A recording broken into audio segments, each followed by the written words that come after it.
नमस्कार, लोकसंदेश न्यूजमध्ये आपले स्वागत। मी स्मिता यादव। पाहूयात काही विशेष घडामोडी।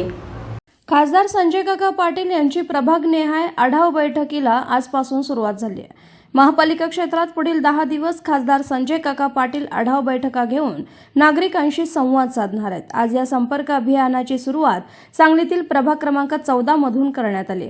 आढावा बैठकीस महापालिका आयुक्त सुनील पवार, उपायुक्त राहुल रोकडे, पोलीस निरीक्षक संजय मोरे, माजी नगरसेवक युवराज बावडेकर, भारती दिगडे, सुब्राव मद्रासी, उर्मिला बेलवलकर, वीज मंडळाचे खांडेकर साहेब, अरविंद भाऊ तांबेकर, सहाय्यक आयुक्त सहदेव कावडे यांच्यासह महापालिकेच्या सर्व विभागाचे अधिकारी, शासनाच्या सार्वजनिक बांधकाम विभाग, वीज मंडळ, महसूल विभाग यांचे प्रतिनिधी उपस्थित होते। यावेळी खासदार संजय काका पाटील यांनी नागरिकांच्या समस्या जाणून घेत तात्काळ त्यांचं निराकरण करण्याच्या सूचना प्रशासनाला केल्या। या आढावा बैठकीत प्रामुख्याने रस्ते, लाईट, गटारी, स्वच्छता, अतिक्रमण तसंच महिला शौचालय यांसह पाणी समस्या, वाहतूक समस्या, रेशन कार्ड बाबतच्या अडचणी नागरिकांनी उपस्थित केल्या। सांगली महानगरपालिकेच्या कार्यक्षेत्रामध्ये महापालिकेचे सगळे आयुक्त आणि सगळे अधिकारी कर्मचारी,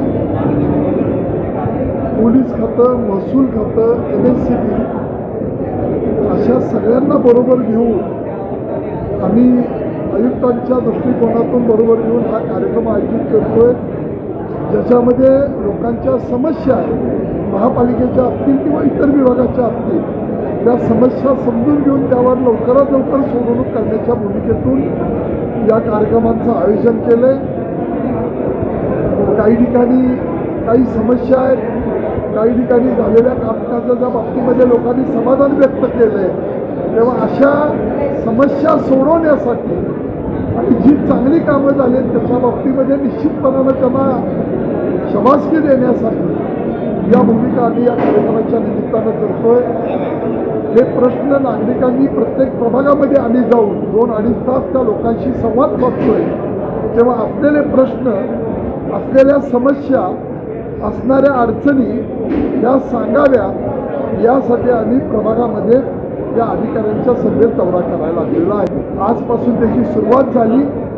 एकदा सांगलीला, दुसऱ्या दिवशी मिरजेला, तिसऱ्या दिवशी कुपवाडला असे करून एक प्रभाग करत आम्ही याचं आयोजन केलेलं आहे। त्याच्यामध्ये नागरिकांनी आपल्या समस्या आम्हाला सांगण्यासाठी या ठिकाणी यावं ही आग्रहाची विनंती। छोटे छोटे असतात ते आम्ही लिहून घेतोय आणि दुसऱ्या दिवशी महापालिकेमध्ये जाऊन किंवा संबंधित विभागाच्या अधिकाऱ्यांना त्याची सोडवणूक करण्यासाठी, त्याची अंमलबजावणी करण्यासाठी आम्ही तो प्रयत्न करतो।